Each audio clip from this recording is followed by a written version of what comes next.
boa tarde à mesa, aos senhores vereadores, à imprensa que acompanha essa votação. O presidente da Câmara acabou de falar aqui sobre a necessidade de incentivos às grandes construtoras para que elas construam e produzam no centro de São Paulo.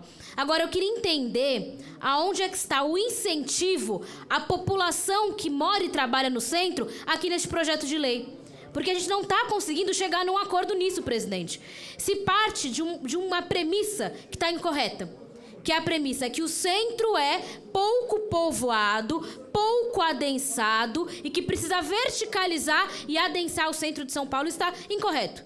De primeiro, existem muitas famílias que moram e trabalham no centro em situações de pobreza, em situações de cortiços, em pensões, em sua grande parte assalariados que moram e trabalham na região do centro, pessoas que ganham salário mínimo, ambulantes, pequenos comerciantes, trabalhadores que têm uma renda baixa e que moram no centro de São Paulo por facilitar o seu deslocamento. E que precisam morar no centro, muitas vezes em situações ruins, porque não tem renda para pagar por um lugar melhor. Isso é um fato. E eu queria que isso fosse considerado. Que essa população fosse colocada e que houvesse mais diálogo. O vereador Paulo Frandi, que esteve muito à frente disso, sabe disso. O quanto que antigamente, quando se pensava as operações do centro, se tinha mais diálogo com o movimento de moradia, com o pessoal de cortiço, que ocupa o centro de São Paulo e que não pode ser visto como um problema. Não pode ser visto como uma sujeira. Não pode ser visto como algo que tem que se livrar para conseguir construir grandes prédios. Isso está incorreto. Então, isso é algo que eu queria trazer para vocês de início.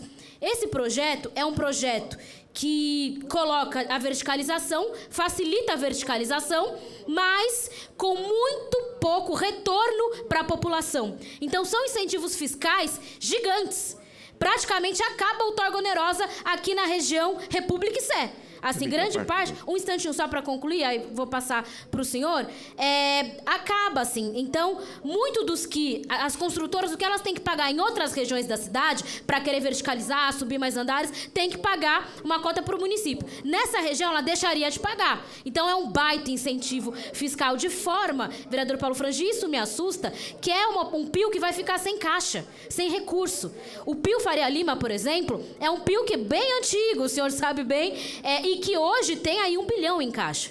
E que serviu, por exemplo, a condição de HIS ali no Real Parque, ali vai construir no Panorama, construção de UBS, construção de escola, tudo com o recurso deste PIO, do PIO Faria Lima, da Operação Urbana Faria Lima. Esta operação urbana, este PIO está sem caixa. Como é que a gente vai conseguir infraestrutura? Passo para o senhor, vereador Paulo Frandi, porque de fato eu queria entender. Tá. Vereador Urbana, bem rápido, eu concordo com a Vossa Excelência, no sentido de que realmente causa uma perplexidade quando nós falamos de não cobrar outorga onerosa em algum perímetro, porque isso nunca aconteceu na Câmara. É a primeira vez. A lei que nós estamos revogando hoje, ela é de 97. Operação e Centro, mesmo com todo incentivo, era a mais barata da cidade, não produziu efeitos. Então, agora, com esse perímetro todo expandido, ela passa a ter 20 milhões de metros quadrados. Se a gente... E nós estamos transformando em outorga zero só Sé, República e Cracolândia. Isso é para que a gente possa trazer investimento para cá, porque nas outras áreas terão que pagar a outorga. E compreendo exatamente a sua fala e está correta. É uma operação, é uma intervenção urbana para transformação do território e não é para arrecadação.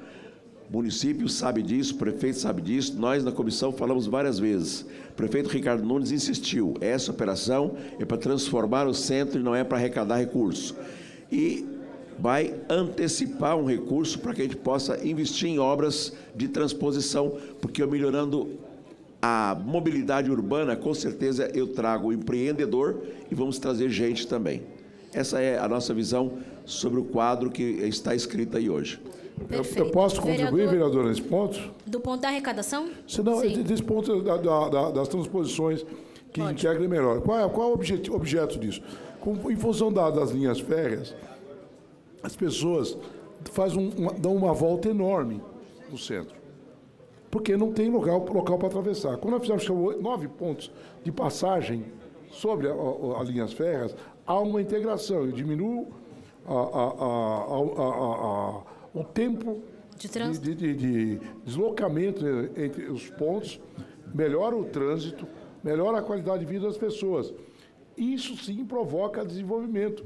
A linha férrea ela não é entulho, ela atrapalha por natureza, não é como... Eu preciso atravessar as linhas férreas, ou por baixo ou por cima, não dá para atravessar no meio, em linha, em nível, como nós chamamos no interior. No caso da cidade de São Paulo, é razoável que nós façamos a construção sobre essas linhas férreas, integrando o sistema viário. Dá uma melhoria no trânsito, uma melhoria na qualidade de todo o entorno e um melhor desenvolvimento. E isso é desenvolvimento, isso ajuda.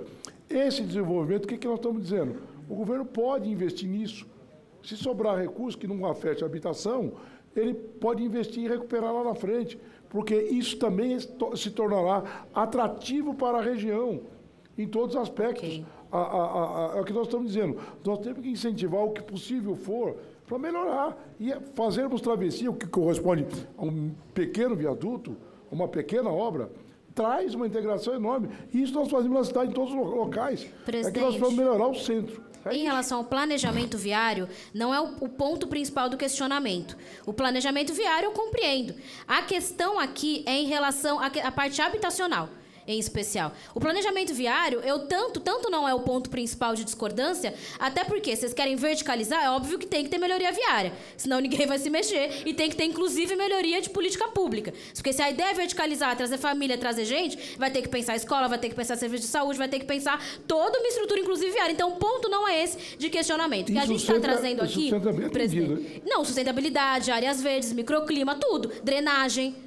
Tudo isso, assim, tudo isso está dentro de um processo de verticalização. Porque se quer aqui trazer, verticalizar, inclusive terão, assim, praticamente com a falta da outorga onerosa, não vai ter limite da verticalização. Inclusive vai ser, assim, algo que a gente não faz ideia de até onde pode ir. Dito isso, presidente, eu insisto na parte, primeiro, de arrecadação. É um projeto que não vai arrecadar para São Paulo. E essas obras viárias que o presidente se refere, eu queria entender com que caixa vai fazer. Caixa da operação que não vai ser. Caixa desse PIL que não vai ser, porque não vai ter caixa para fazer. Então, isso é algo importante. E eu queria trazer, mais uma vez, fazer um apelo aqui ao governo, ao presidente. Existem pontos neste projeto que podem ser melhorados. No dia de ontem... foi fornecido o substitutivo em cima da hora, mais uma vez. Eu me lembro que no ano passado, presidente, a gente tinha tido um acordo de só votar projetos que viessem 3 dias, pelo menos, antes da votação. 3 dias. Esse aqui foi menos de 24 horas. Quer dizer, então, eu queria trazer que tem muita possibilidade da gente alterar.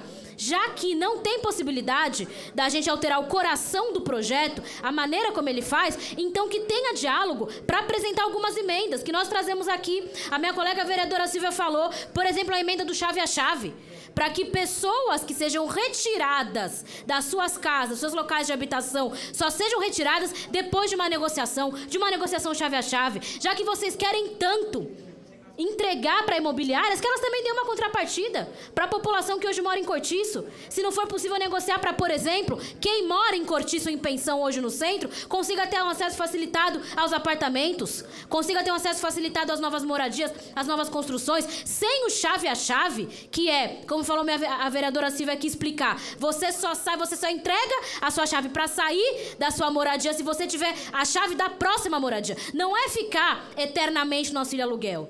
Não é esperar quando tiver uma nova construção imobiliária na periferia para você ir para lá. Não é ficar num prazo infinito para saber quando da fila você vai conseguir o seu apartamento. Já que não é possível mudar o coração da operação, que se pense algumas melhorias. O chave a chave é perfeitamente possível.